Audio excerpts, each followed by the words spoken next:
Kun sagantaa BBC Afaan Oromooti. Nu waliin tura.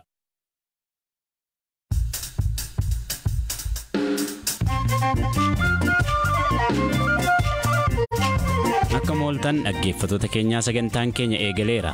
Itoophiyaa keessatti lakkoofsi gaazexeessitoota hidhamanii 14 ga'e. Gaazexeessituun miidiyaa FIB akkamiin hidhamte, maal jedhamte? Qondaala miidiyichaa dubbisneerra. Waajjira poolisii bakka isheetti hidhamte gaafa deebi'aa jirran malee calmina qabanii uumaas natti himne sababa itti hidhames maaliif akka hidhames eenyu akka barbaades natti himneette.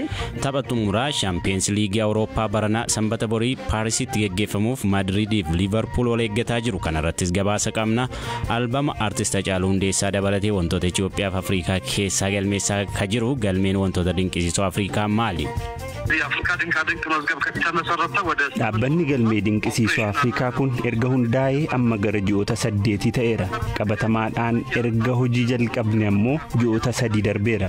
Odeessaalee gaggabaaboo qabna. Ana Hamzaa Hussein. Gaazexeessituun miidiyaa FIB Sabboontuu Ahmad kaleessa hojiidhaa osoo galtuu poolisiin qabamtee hidhamu. Hojii geggeessaan miidiyichaa obbo Lammii Taayyee BBC'tti himan. Qondaalli buufata poolisii Labuurraa dubbisne gaazexeessituun kun isaan bira jiraachuu mirkaneessaniiru. Garuu eeyyama waan hin qabneef miidiyaatti dubbachuu akka hin barbaanne himan. Hidhaan kun lakkoofsa gaazexeessitoota gidduu kana Itoophiyaatti mana hidhaa galanii gara 14tti guddiseera. Waayilli koo ammayyuu taanaa obbo Lammii sa'a muraasaan dura argatee dubbisee ture. Kaleessa yoo hojii isheetii ba'aa jirtu kanarratti eeganii qabanii hidhanii waajjira poolisii bakka isheetti hidhamte gaafa deebi'aa jirran malee biirootti deebi'aa jira. Sabboontuu gaafannee jalqabaa sabboontuun waa tokko waan ittiin hidhannetti himneette calmina qabanii uumaas natti himne sababa itti hidhames maaliif akka hidhames eenyu akka barbaades natti himneette. Sabooddee hooggantoota kutaa qorannoo akka jiran ol seennee gaafannee Ajaraa namni hidhafatee bira kaa'ate malee nu hin barbaanne ni jedhan. Erga ofii dhiine ta'eeti immoo maaliif mana murtiitti akkamitti dhiyeessuu hin danda'ama mirgi isheen sarbamuu akkasittiin immoo ajaraadhaan hidhamuu danda'a jennaan hin fuudhu dhufnee fuudha jedhanii qabna biraa nu kaa'anii jedhanii bilbilee nutti himanii nu bira jirti amma dhufanii fudhatu jennee eegaa jirraa bilbilee hottaa fuudhaa jechaa jirraa jedhan. Maaliif immoo maal balleessetti isaan immoo waa tokko waan beeknu qabnudhanii dhaawatu irratti hin beekin kan caljeeni kan qaban jechuudha. Kumti bilbilee raatee bilbiluma nu qabaa jennaan kan qabamte ta'uusaa argine jechuudha. Ni qaban qulqulleeffanneetti. Kan ishee dhufanii qaban poolisoota Finfinneeti moo kan federaalaati? Kan Finfinneeti. Kan isheen jirtus waajjira poolisii magaalaa Finfinnee keessa jirti. Kutaa magaalaa Labuu Jamoof Labuu gidduu kan jiru muuziqaa safar bakka jedhamu kan jiru achi jirti. Baay'ee kan gaddine eenyuyyuu poolisiin namanti ta'uu danda'a qabuu danda'a yeroo qaban waan isheen ittiin qabamtu waan isheen ittiin shakkamte yeroo sitti immoo qaba jedhee mootummaa Siweedeensa falmii akkas akka jedha jechuudha. Mirga kana hin arganne isheen jechuudha. Qabaneetuma kaa'anii jiru ishee gaafa gam namni tokko waa tokko hin gaafanne mammaattittee warra ishee sifate bilbilaan ishee sifate sanatu eegaa jiru jechuudha mammaatti. Mana murtiittis hin dhiyeessine nullee mirga wabii ishee mana murtiitti dhiyeessuudhaaf rakkannee jirra jechuudha sababa kanaan. Waggaa gamiif hojjette isin biratti isheen gaheen ishee maali? Sabboontuun gaazexeessituu kutaa bashannanaa televizyiinii FIB'ti. Almost gara waggaatti deemaa jirama. Baay'ee jaallannaa hojjettuu cimtuudha. Waan tuttuqaa adda addaallee nama qabdu miti mucaa cimtuudha. Mucaa baay'ee jaallannuudha. Isin biratti tun dhufuun dura ONN akka turte odeeffadheera. Achittis immoo akka hidhaa turte yeroo muraasaaf odeeffadheera. Isin quba qabdu kana? Akka odeetti dhagayeera yeroo sana isheenis qabanii osuma gallattatan jechuu dhagayeen jira. Dhimmachi ture naa ta'e yeroo sana expire ta'uu danda'a yeroo ammaa laalamtee hin barbaachisanii gallattanii yoo ta'an dhimma sana yoo ta'e har'a qabuun seera qabeessa ta'e natti mul'atu ana. Innillee sababa ta'uu danda'a yaada jiru hin qabu. Toolisiin amma akka dhaabbataatti kan miidiyaa tokkotti maal gochuu yaaddan? Gama mirga gaazexeessitootaan qaamoleen siviilii hundumtuu irratti mirgi gaazexeessitootaa seeraan ala hidhamuu gaazexeessitootaa kun gaaffii biyya kanaa ta'ee jira. Gaaffii uummataa, gaaffii mootummaa, gaaffii dhaabbilee mootummaa ta'ee jira waan ta'eedhaaf yeroo wanti kun irratti hojjetamuudhaaf yaadamee jiru kun irratti gaazexeessituu cimtuu keenya kana qabanii haala kanaan qabanii suma mana murtiitti dhiyeessuu sun hojii isheetii eeganii halkan galgala qabuun sirrii waan hin taaneedhaaf qaamonni dhimmi kun ilaallatu akka dhimma kana hordofanii mirgi ishee kabajamuu danda'amuu fi kallattii adda addaatiin qaamota adda addaa guddisuudhaaf xalayaa barreessuuf qophaa'aa jirra. Dhiheenya kana irra deebiin ka dubbisne obbo Lammiin gaazexeessituu Sabboontuun poolisoota Oromiyaan gara magaalaa Bishooftuutti geeffamuu ishee mirkaneessaniiru. Toonnoo jala ooluu Sabboontuu Ahmad hordofee ibsa kabaasee waldaan gaazexeessitoota Oromiyaa ogeeyyii miidiyaa ajaja mana murtiif badii tokko malee halkan daandiirraa qabanii hidhuun sirna ijaarsa deemokiraasii biyyi keenya eegalte irratti gufuu ta'a jechuun ogeeyyiin miidiyaa sodaa tokko malee hojii isaanii akka hojjetan gochuun dirqama mootummaati jedhee akka amanus maxxanseera.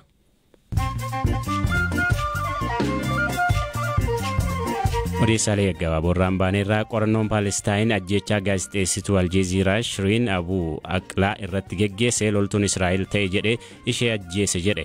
Abbaan alangaa Paalestaan bu'aa qorannoo isaa yeroo ifa godhu humnoota naannicha to'ataniin dhukaasa takkittii dhukaafameedha. Kaayyoon isaas ishee ajjeesuudha jedhe. Ministeerri Israa'el bu'aa qorannoo kanaan gonkumaa sobadha jechuun morme. Abbaan warraa barsiistuu mana barumsaa Teeksaas Yuuvolditti dhukaasa banameen ajjeefamtee Joo Gireeshaan dhukkuba onneen tasa lubbuun darbe. Barsiistuun Irnaa Gireeshaa jedhamtu waggaa 23 barsiisaa akka turte yoo ta'u haleellaa dargaggeessa waggaa 18 raawwatee namoota 21 galaafate keessa lubbuun ishee darbe. Twitter ragaa maamilootaa dabarsee kennuun US keessatti $150 miliyoona 50 dabame.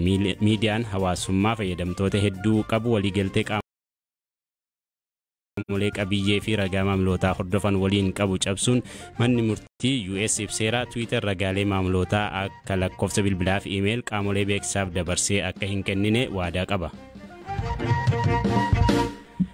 Erga daa'imman reef dhalatan 11 balaa ibiddaa hospitaal Senegaalitti mudateen du'anii booda pirezidaantiin biyyattii Macky Sall ministeera fayyaa Abdoulaye Diouf Sarr aangoorraa ari'an pirezidaantichi gadda guyyaa 3 labsaniiru.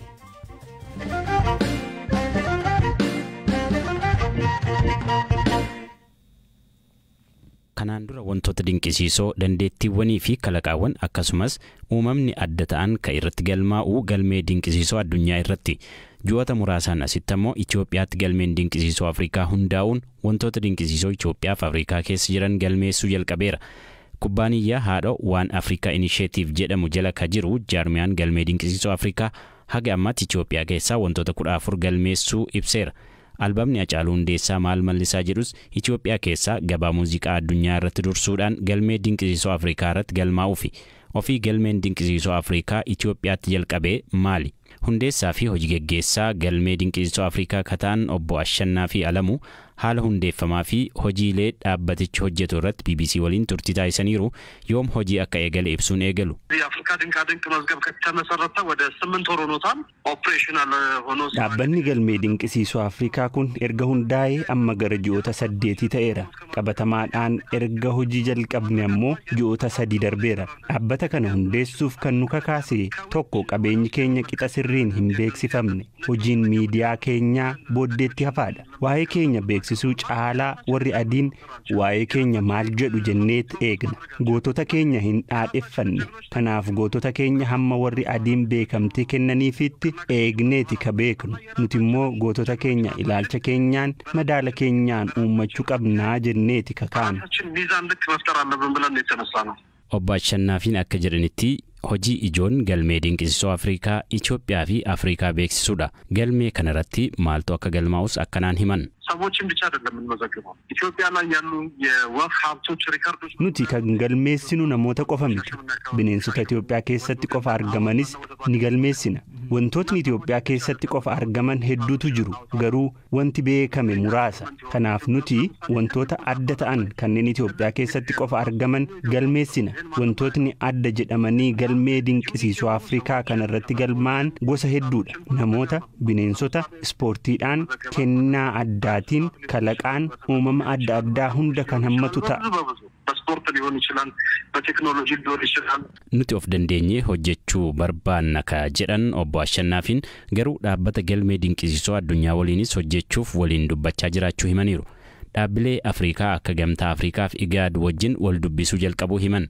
Ofii kanneen maqaan isaanii galmee kanarra taa'ee maal argatu? ጊነስ ቡክፎርድ ሪከርድ ላይ ነው ስትመዘገብ ከፍለህ ነው የምትመዘገበው። እነሱ ጋር ከተመዘገብክ በኋላ የሪከርድ ታይትሉን ከሰጡህ በኋላ $1 አይሰጡህም። galmee dinqisiisoo addunyaa yoo fudhatte irratti galmaa'uuf kaffalteeti. Isaan biratti galmooftee erga waraqaa ragaa argatteen boodas homaa siif hin kennan.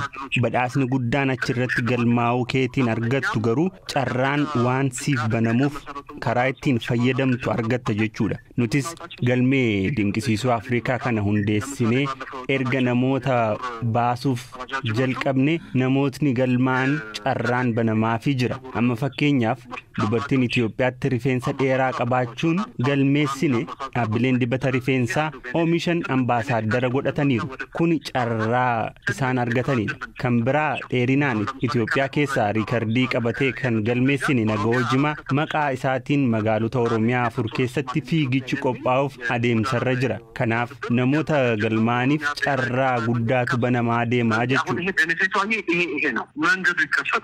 Hanga ammaatti wantoota 14 galmeessuu himan obbo Ashannaafiin manguddoo umurii waggaa 69tti yuunivarsiitii Jimmaa seenanii fi albama Haacaaluu Hundeessaa maal mallisaa jedhu galmeessuutti jiraachuu himan.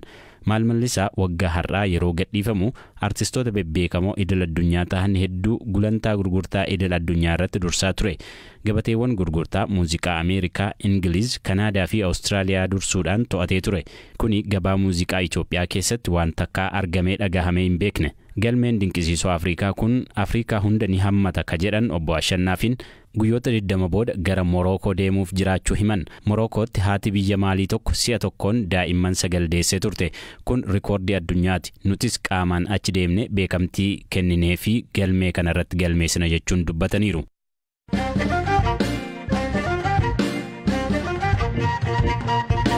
Tapha xumuraa waancaa Champions League Awurooppaa bara kanaa sanbata borii magaalaa guddoo France Paarisitti taphatamuun kilaboonni gameeyyiin Real Madrid fi Liverpool waliin morkatu. Kilaboonni lameen waggaa 4 duras bakkuma kanatti waliin taphatanii Real Madrid olaantummaan xumuree ture. Kana baranaas si'oominaan eegamaa jira. Eliyaas Mulugeetaa dabalata qaba.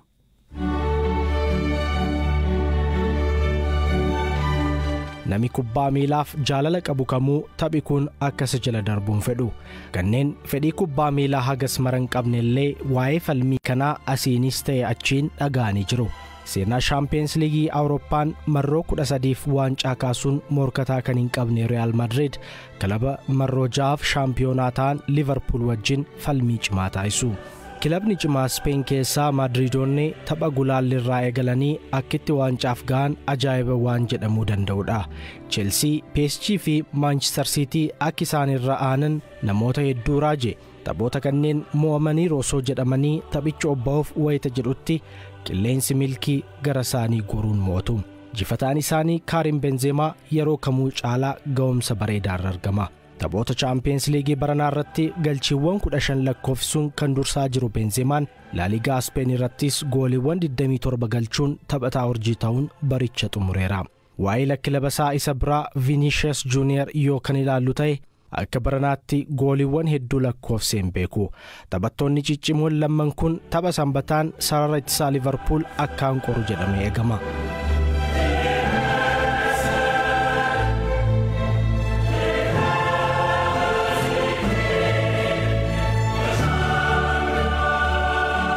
Kaaniin ammoo bara taphaa kanaan waancaa FA fi Karabaa'oo kan kaasan Liverpool geeba liigichaa Man Cityin durfamuun dhabaniiru. Barana waancaa 4 nyaachuun seenaa quadruple hojjechuuf kan abjootan leenjisaan Jurgen Klopp 3 fudhachuun mirgaan galuuf hawwiin isaanii xumuraa Champions League'dha.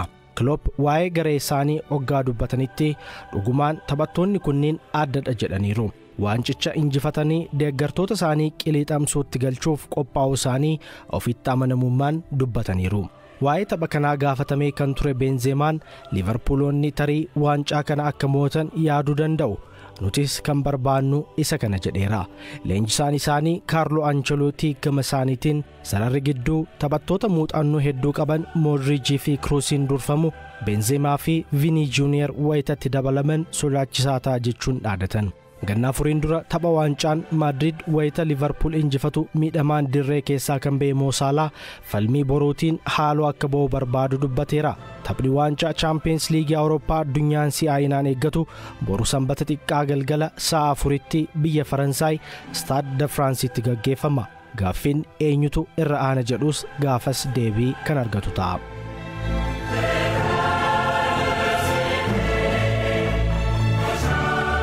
Dhaggeeffattoota keenya sagantaa keenya xumurree jirra. Torbee guutuu nufaana turtanii kan nu caqastan galatoomaa jennaa. Sagantaa har'aa ka qopheesse Eliyaas Mulugeetaatii, ogeessi teeknikaa Oskaar Buungaa ture. Haga wiixata walitti deebinutti sanbattan gaarii qabaadhaa isiniin jenna.